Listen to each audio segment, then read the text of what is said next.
মমতা চাইলে 2 মিনিটে শুভেন্দু অধিকারীকে গ্রেপ্তার করতে পারে। বিধানসভায় শুভেন্দু অধিকারীর বিরুদ্ধে উস্কানিমূলক মন্তব্যের অভিযোগে প্রতিবাদ আমডাঙ্গা থানায় ডেপুটেশন আইএসএফ নেতা কুতুবুদ্দিনের। দাবি, মমতা চাইলে 2 মিনিটে শুভেন্দুকে গ্রেপ্তার করতে পারে, কিন্তু করছে না, কারণ তৃণমূল ও বিজেপি দুটোই আরএসএসের দ্বারা পরিচালিত। অভিযোগ এসএফআইয়ের নেতার।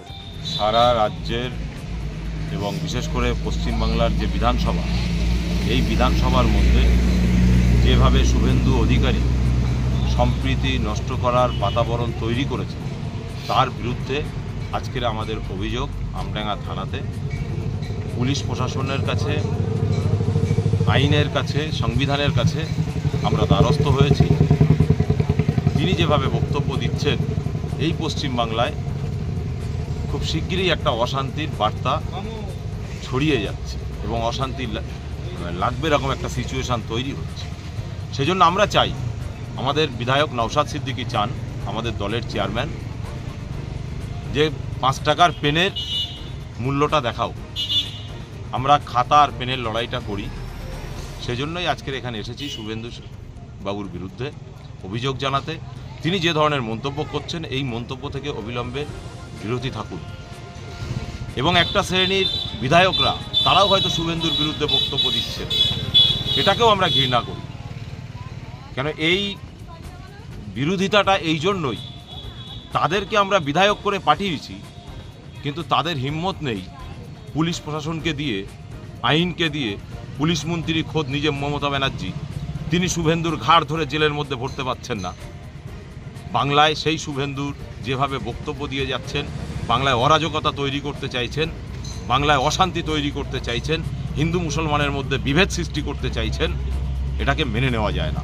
কেন এই শান্তির বাংলা, পীর আবু বাকারের বাংলা, কবিগুরু রবীন্দ্রনাথের বাংলা, এই শান্তিপ্রিয় বাংলাকে অশান্ত কোনো রকমভাবে করতে দেওয়া যাবে না। সেজন্যই আমরা আজকের এই থানাতে একটা ছোট্ট ডেপুটেশন দিলাম, প্রতীকী ডেপুটেশন। আগামী দিন যদি প্রয়োজন পড়ে, আমাদের দলের চেয়ারম্যান যেভাবে বলবেন, আমরা এর থেকে বৃহত্তর পথে নেমে আন্দোলন করার জন্য প্রস্তুত। ডেপুটেশনে কি উল্লেখ করা হয়েছে?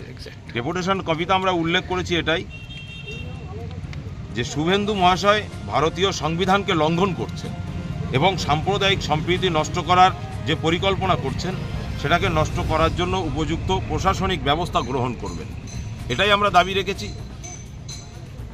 কাগজ পেনের লড়াই, সংবিধানকে ছেড়ে দিয়ে আজকের আমরা কি দেখছি? এই যে মুখের লড়াই চলছে বিধানসভার মধ্যে, যেভাবে মুসলমানদের উপরে, মুসলমানদেরকে নিয়ে কটূক্তি করে চ্যাংতলা করে ফেলে দেওয়া হবে, এটাকে কি বলবো?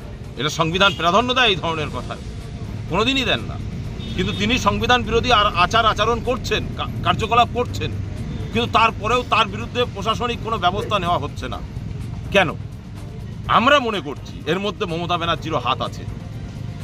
না হলে এই শুভেন্দু অধিকারীকে ঠান্ডা করতে মমতা ব্যানার্জি 2 মিনিট সময় লাগে না।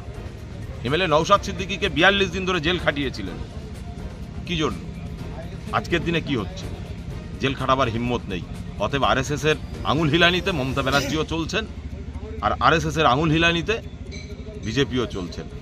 অতএব এই টাকার মুদ্রার এপিট আর ওপিট, এই দুজনকেই বর্জন করে আগামী দিন স্বচ্ছ, দুর্নীতিমুক্ত, গরিব, বেকার, খেটে খাওয়া মেহনতি মানুষের জন্য এই রাজ্যটাকে বানাতে হবে, তৈরি করতে হবে। এই ধরনের মানুষকে ঘৃণার চোখে তাকাতে হবে। যদি না তাকাতে পারি, তাহলে আগামী দিন এই পশ্চিমবাংলায় হিন্দু মুসলমানের দাঙ্গা লাগিয়ে আপনাকে, আমাকে, গরিব, অসহায়, নিপীড়িত, বঞ্চিত, লাঞ্ছিত মানুষগুলোকে ক্ষতি করবে।